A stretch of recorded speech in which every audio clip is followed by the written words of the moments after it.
Okay, welcome to episode 6, a little bit extra. I want to thank William Nestor, Shane Healy, Mark, and Adrian Phillips for contributing in the last. And in this episode, I just want to go over more about leagues. We had a good bit of banter, a bit of chit chat, and Christy Nicholson. Now, if you win this league, you become a top dog. Um, it's going since 2013. So like Adrian Phillips, Joe Neenan. Yeah, if you just go into Joe Neenan, absolute phenomenal player. Is a first time he's been in the Christy Nicholson, and I just want to get through to most of you that all of us, all the resident top dogs and the guys that have won the Christy before, they have massive, amazing history throughout the FPL fantasy football. If you just go to Joey's figures here, they're just phenomenal. Like the worst year is 333. I started, my first year was 330,000. That was his worst year ever. 370 in 10, 11. Look at this 1,000, 49, 44. Nice. So he finished 2304 last year. I finished 2300. So, that's the standard that we're looking at here. So this is Joey's team. So I'd always pay attention to what Joey's doing. Holding there now. I should have had him in there instead of Saliba or even Justin.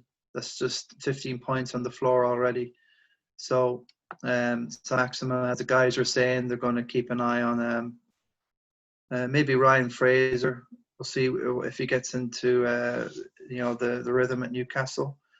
Mitrovic will be starting now for fact against Fulham. So Werner, we need to wait and see. Got the assist. Che Adams should have scored against Tottenham. Couldn't believe he missed. Danny Ings didn't get much for looking in that game against. Adams should have scored against Palace, which they're going to be playing Spurs next. So could be a 2-2 that one. Mitchell 6 on the bench. So very, very, very high quality there. This team with Joey. Again, Shane's up there, resident top dog. Ivan de Mello is West Ham fan, I know, here in London. He's got Irish roots. Many a football match, West Ham, Tottenham playing against each other. So Ivan he had a very good week. Vardy, of course. Willian and Aubameyang. So, Aiden Fitz third last year, 74 points. Aiden came second last year. William came third. So last year's winner, we already saw Christie's team. Donald O'Brien, Morgan Lyons, Niall Richardson, Will Nestor, myself. So 51, 53 is real middle of the road. The average was about 50. So we're well behind, but I'm not too worried about that. Just going to play it patient, not panic too much. None of us really are out from 45. Can all change. Jack Coyne there, and he was a guest there last week, and I think so Kev Kilbride will not be happy with his week. But the thing is, if you have a bad week in fantasy, it can be a good rocket or kick in the butt, as to say, and it will just make you realize I'm going nowhere. You maybe have to do a wild card, maybe do something drastic like Ryan's got Fernandes to come in, and I'm sure he's gonna. This is really crazy. Like game week 2 tomorrow. Now you must have your teams in by 11 a.m. To make sure you take full advantage and not make any mistakes. And game week 2 was meant to be the double game week, Man United, City, Villa, and Burnley, but we don't know where these matches are going to be played. So a lot of people have picked their team and the basis, so they wouldn't have to get so much in or do a free transfer or wild card or whatever. So this is throwing a lot of people off their tracks.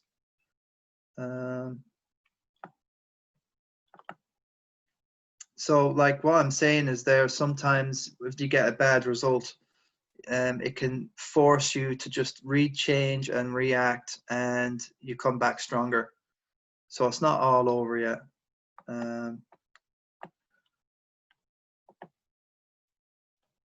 What else? Well, like the Kirk Clapp Memorial is going to be like, if you're in the Kirk Clapp and you don't finish in the top 3 in the Christie, you'll win the Kirk Clapp. It's like a 4th place prize for the best overall for my friend in California who passed away 6 years ago.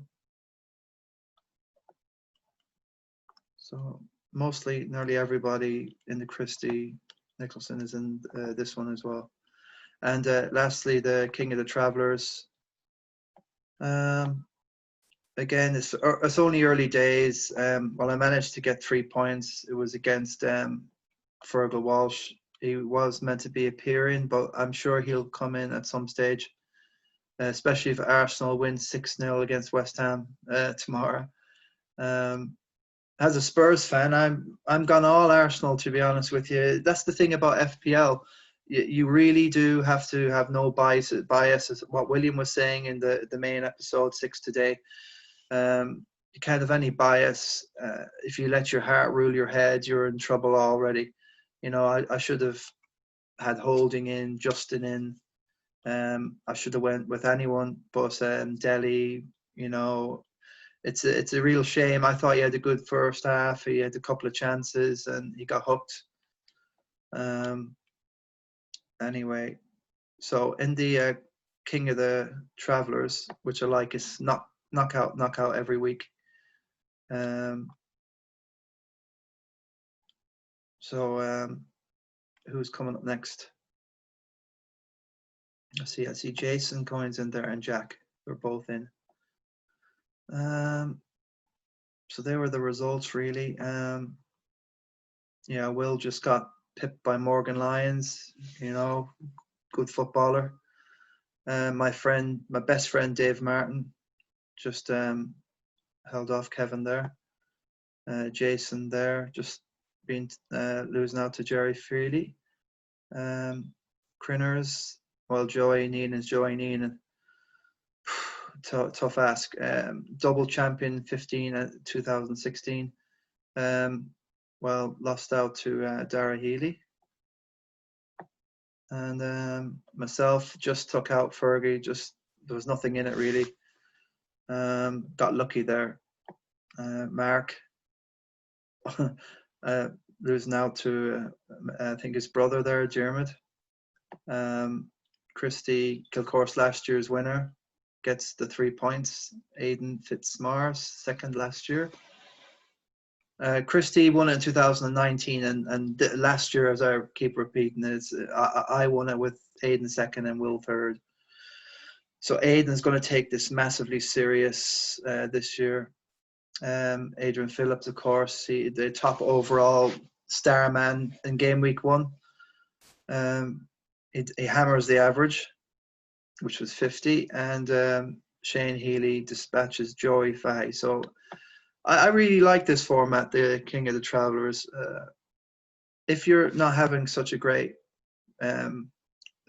classical league format, that you can just concentrate on who you're up against every week and try and take them out.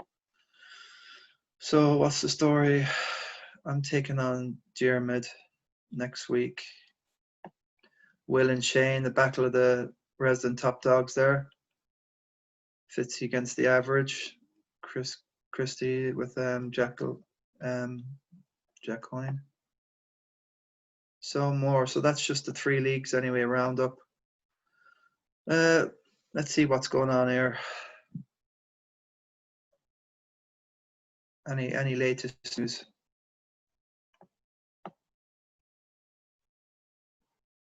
Yeah. Now the thing about Calvert-Lewin, Dominic Calvert-Lewin. The thing is, he could be an interesting, transfer in himself, Richarlison, obviously Rodriguez. Really interesting picks, possibly captain pick. As I think Everton have. Let's just check. Everton got West Brom at home, so there's a massive opportunity there, especially with West Brom going down 3-0. I'm really shocked with that. With 2 penalties, I know, so the defense is all over the place, and I cannot see anything other than, an Everton win there. James Rodriguez, with with the new guy Alan from Napoli and Decore, just holding that midfield. And with Baines and Coleman, and I'm really, really, if you're a Toffees fan, you should be really cock-a-hoop there. Leeds, so alternative captains, I was going to go and suggest Callum Wilson, against Brighton. Very interesting alternative captain. Who else would I'm thinking about Harrison at Leeds. If you really want to go outside the box, Harrison got a goal and assist there last year in a 3-0 win against Fulham. I know things are different and Mitrovic will be back, but that Leeds team is phenomenal. I love all like Ayling and Dallas and this Pablo Hernandez, and they got Rodrigo. They've got Bamford up front. It's just phenomenal. I nearly know the team off by heart. Like, they're only up this year, and Bielsa's really got everybody excited, even me as a Spurs fan. So that's obviously people are probably going to lump on Bruno Fernandes.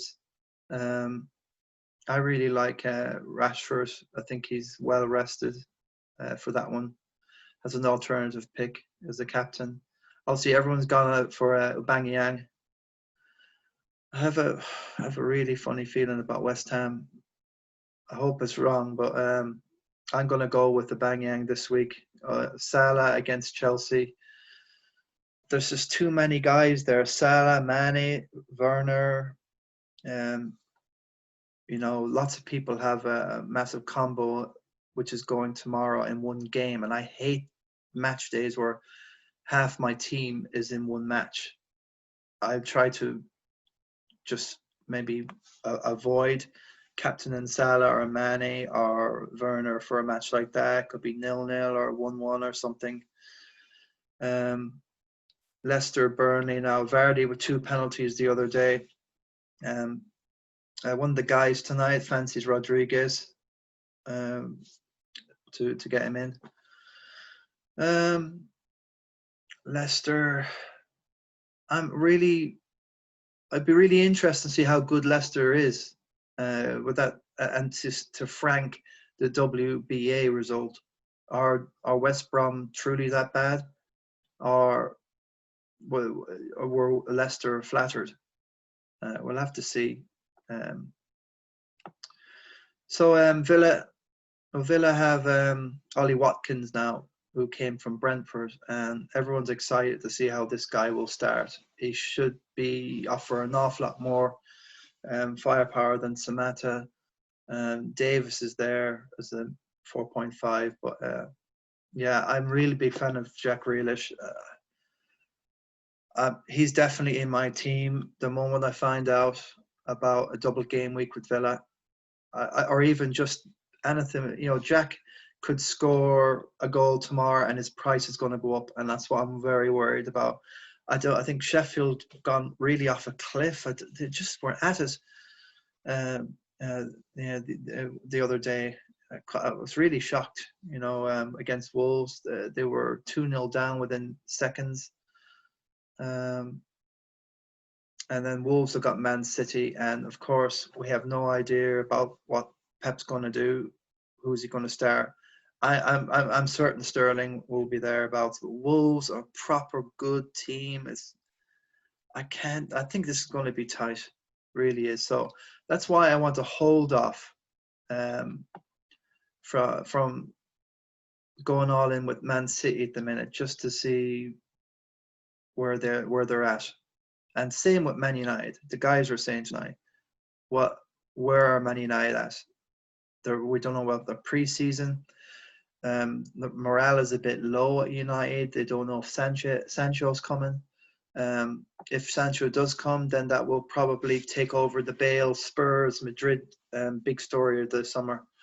But United were in for Bale, whispers, and also with Reguilon, Sergio Reguilon. And also there's Spurs are looking to get a Portuguese guy, I think is Rubens Diaz from Benfica. And I think United are looking at him as well. But Mourinho's agent, Jorge Mendes, he's under that stable. So I presume that he's a centre back that will come in that Spurs are looking for.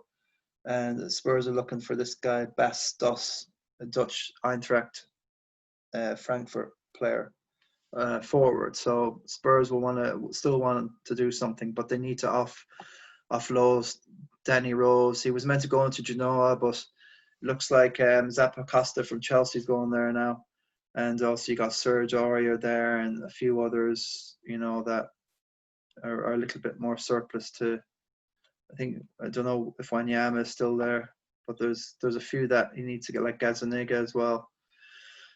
So let's just have a quick look about tomorrow and maybe the story. Well, the thing in my team, I managed to sneak William in for Dele Alli. He's gone up to 8.1, 16. Every day his ownership seems to be going up. It's just a straight swap, and to me he's a reliable. I was going to have him in my team at the start, but I just wanted to give Dele a chance. I don't know anything about what Saliba is going to play. Antonio, it's just going to be hit or miss. I'm just not going to panic. So looking on the 26th, I think Christian Pulisic will be back for Chelsea, maybe by this date with his hamstring. Again, West Brom. United have some great fixtures coming up, so I think a wild card could be on the it's very, very. There's no harm playing a wild card as early as you want. There's no. You must use it when you have to. The game really starts then, when you use your wild card.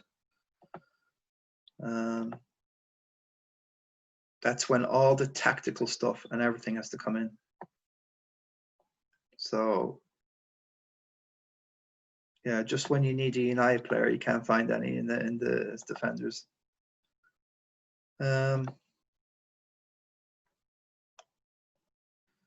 Maybe just do it this way.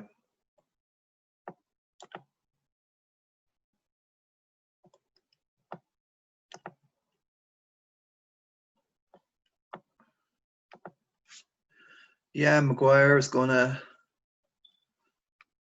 he's gonna come back with a vengeance. Solskjaer is gonna wrap his arm around Greenwood, so I wouldn't worry about the shenanigans in Greece.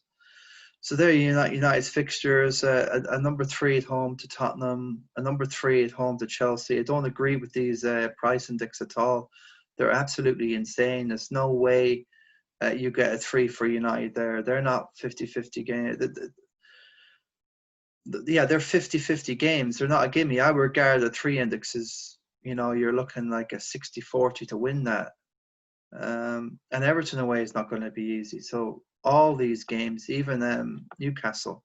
So these two, you're looking to, we'll definitely lump them with Palace. But Brighton are tight at home, you see. So funny enough, I'm not so sure about if I might get 1 or 2 United in. I want to keep Salah and Aubameyang together.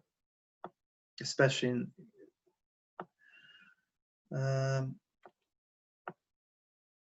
yeah, I can see a point. I'm going to keep it together until I find out about that double game week. So it's not really much more to say about any of this. Just going to go by your gut. Don't get misguided in the fog of everybody's opinions. Even when you watch this our podcast, the Top Dogs guys, or episodes, or My Little Bit Extra, don't necessarily like gospel think that's going to happen, because basically when you go into a bookmaker's, you've got the horse, it's the Grand National, you've picked the winner, you feel Red Marauder or Monham, 100 to 1, this is going to win, I just have a feeling. And when you get into the bookmakers, you have 1,000 opinions, and this guy says, this one's definitely going to win 10 to 1, and by the time you come out, you're not on the one you won, and that drives you crazy in FPL, because if you go by other people's stuff, just take everything in as information and then make a choice backed on information, or sometimes just pure gut, or when you're really bulling for, I need to get him in, sometimes that's all, but make sure that your mistakes are your mistakes in FPL, not everybody else's, then you're truly lost. You need to have a structure and a format and a thinking, how am I going to attack this year? For me, I was going to wild card or free hit the moment I had the double game week with the United City in Burnley and Villa. But that, I don't know where that is on the horizon and whatever. And I've not planned to have any City United on the bench. I'm going with what I have here. And I'm going to run with it and see how far it can take me before I'm going to have to do something about Kevin De Bruyne. That could be tomorrow night against Wolves. He could score a hat trick, and then we're all goosed, and we'll all have to wild card and panic modes and panic stations. But I'm betting that it will be maybe 1-0 or 1-1 or something, and it'd be quite getting to know you really in City, just seeing where they are, especially with the likes of Nathan Ake coming in. And who else have they brought in? Another defender as well.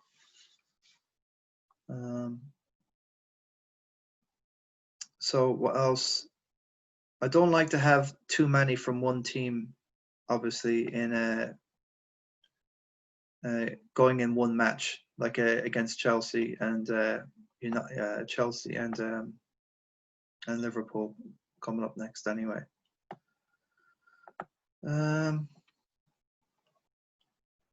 So that's basically it. Best of luck tomorrow, guys. Let's hope we all have a good one. And I just want to leave you on great advice. It is a great word of advice and wisdom, but basically it's Friday. I'm so excited, and I just can't hide it. I know. I'm so excited, and I just can't hide it. I know. I want you. That's great stuff. Well done, Shane. Shane the Mouth, Luigi Healy, or Shane the Face. Brings a smile to my face every time I hear that. So there you go, guys. With just before I go, I know there's guys watching all over the world. Like I didn't really realize Pat Kiley's over in Vancouver, and yeah. What about this stuff about Christian Pulisic? Well, it depends. If you really want to swap him over with Havertz. Havertz is just 8.5. Ziyech is out as well. What's happened to Ziyech? Knee injury. So Chelsea have been a bit unlucky there. Havertz there, 8.5. You can swap into him, but he didn't do an awful lot the other day. Reece James seemed to have a massive goal, amazing goal. So I'm not so sure. What do you do here? All players, you've got 8.5 to spend. I know there's not a lot at 9. Go by price.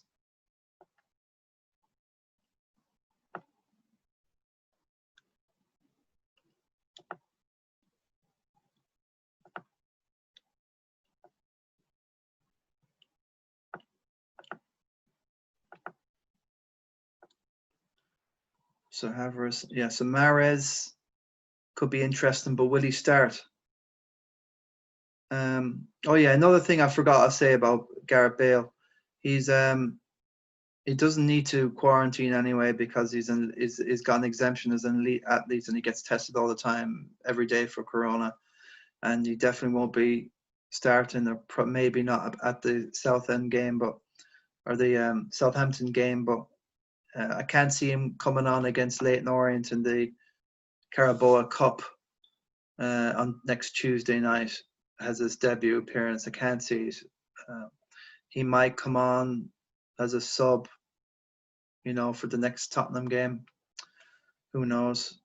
Pogba 8. I'd hold off. I'm not sure about Pepe really. William likes to go out left, and Pepe is really right-footed. No, so he won't be really threatening him there. And Ketia would be more of a threat there in this place. So people have gone off Pep. Ali, obviously. So Rodriguez for Pulisic could be, a good call. Or just throwing Greenwood. I really like Jack Grealish. If you really wanted to, I think Jack Grealish or Harrison, they will be two. Just make sure that Harrison is 5.5.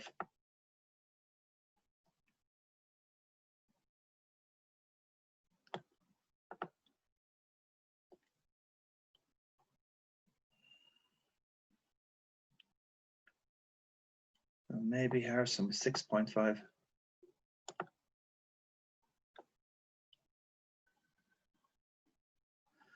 Yeah, well, I suppose Foden can come in. As well there. Again, it's a chance, but with Jack Grealish, he's always going to start.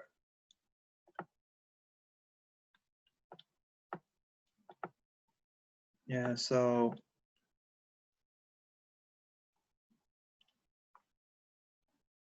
Harrison is 5.5. I think.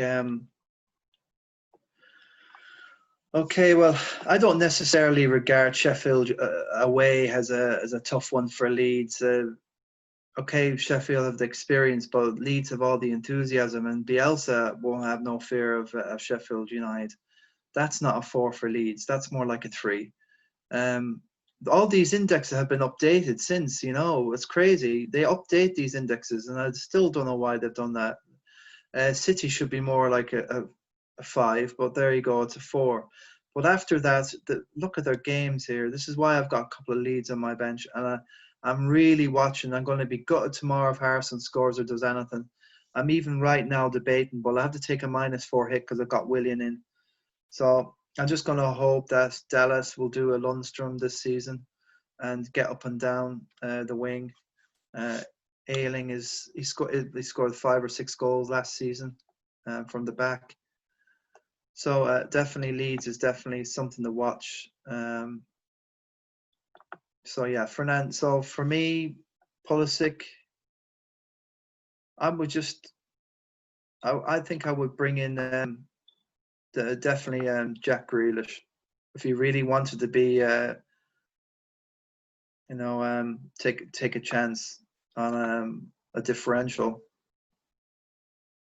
7 million. So look, what's his fixtures? Okay, a bit tricky for Villa, but you never know. Like the Villa bet Leicester in the cup last season to reach the Carabao Cup final. Apart from Liverpool, you don't know. There's nothing straightforward. So I'm definitely looking at Jack Grealish. So that's one question I can say definitively about Pulisic. Get him out of the team and look at these guys I've mentioned. And trust your gut instincts, guys. Over and out. And thanks for listening and watching. Anybody out there? Yeah, we love our football.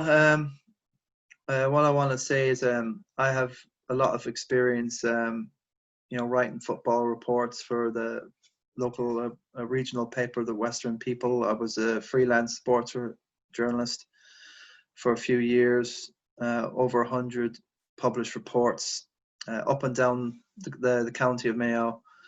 I'm over in London now. I'm full-time season ticket holder over here. Still waiting for confirmation of when we're going to be allowed back. Tottenham have written into me to say they'll need identification of who I am on the ticket to make sure they can vouch for everyone going in. There will be people allowed in eventually between 2 or 3 weeks' time. They'll have all the details and they know, and then maybe by December there's an outside chance we can actually get people in. There's also thoughts that everyone going into the stadium needs to be tested for coronavirus as well. So they've been touting that this can cost anywhere between 100 to 150 pounds a test. So the big talk at the minute is who's going to finance this? Well, obviously it can't be the fans because they need us back for merchandise and going to the games and making money and basically football. They need to get us back to make things viable. It could be a chance that it might have to just pay £15 or £10 to add on the ticket for this, but someone has to subsidize this. But then again, how's this going to work in the English leagues, Championship 1 and 2? They're in big trouble as it is, and the English league clubs are looking for 200 million in some sort of sponsorship to get them through what's going on here. They need a survival package.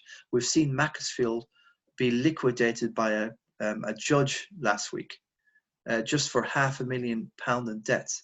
And Gareth Bale's getting paid 650,000 a week. Your heart goes out to Macclesfield. They're going to be the next Bury. And we're going to see more and more and more of this. What else?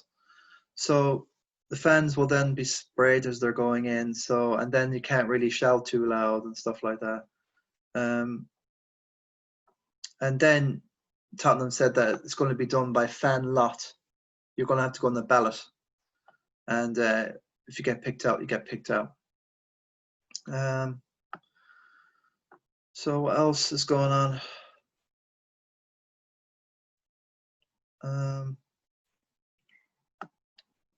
Yeah, I think that's probably the latest. That's all I can say about all of that. So let's hope next week is going to be a good one. And all of you take care. I want to mention also about William Nestor. He's got experience working for Midwest Radio in Ballyholness here. I mean, phoning in results and commenting on games, and he's done freelance journalism as well. So me and William have that side, an angle covered.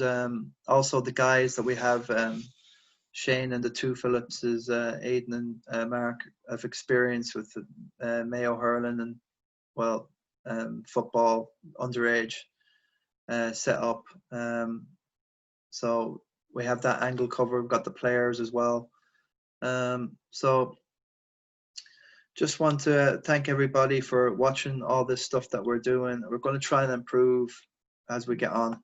And God bless and take care, everybody. Over and out.